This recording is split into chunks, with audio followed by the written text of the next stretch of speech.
I am a metal of Sophie Mondol company. He is one of the power packed of Bangladesh. যে ভবা থেকে শুরু করে মোটামুটি সবই গায়।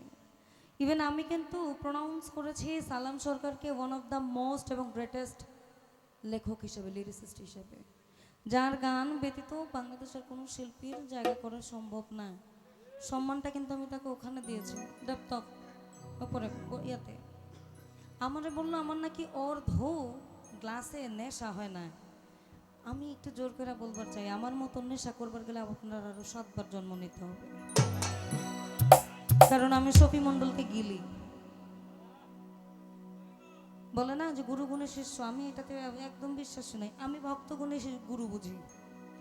আমি যদি যেমন হবিল ভাইকে এক নামে চেনে, প্রোডাক্ট অফ সালাম Sarkar, and Dina Mondal product of Shafi Mondal, Dolly Mondal product of Shafi Mondal, পলাশিল প্রোডাক্ট অফ শফি মণ্ডল।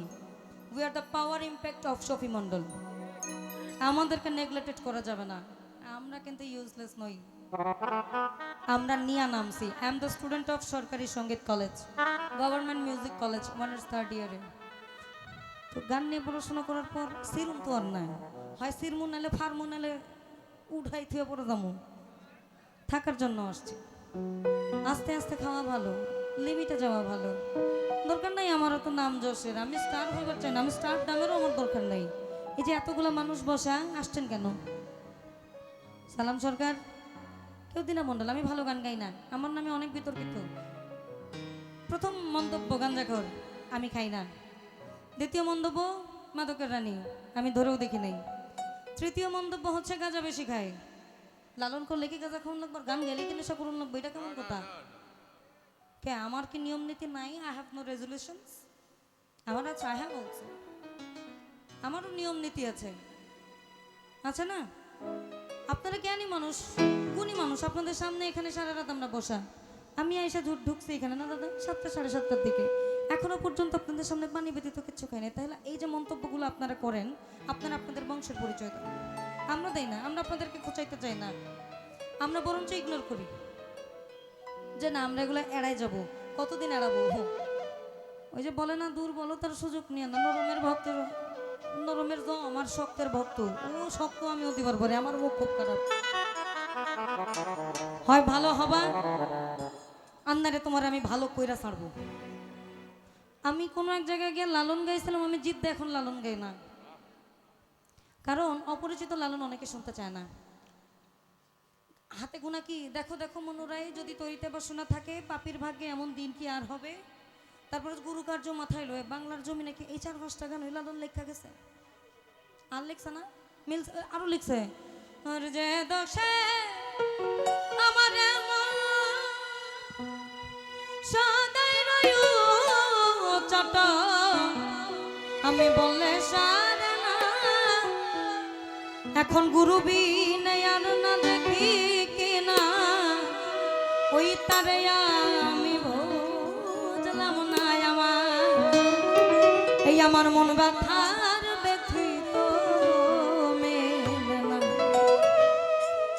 অনেকে শুনেছেন, অনেকে শুনেন না।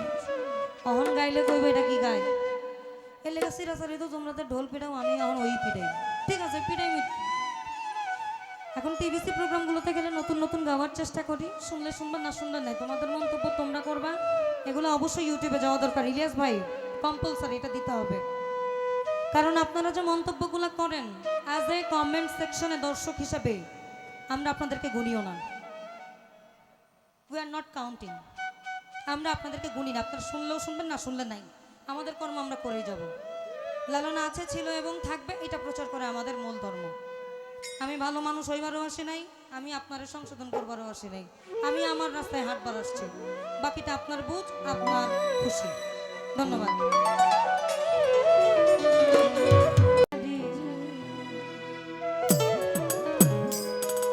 আমার মাথার কেশ 2 ভাগ করি,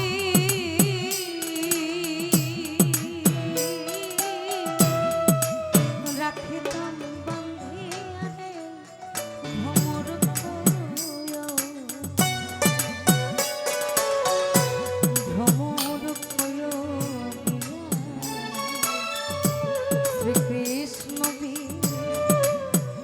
দে রানা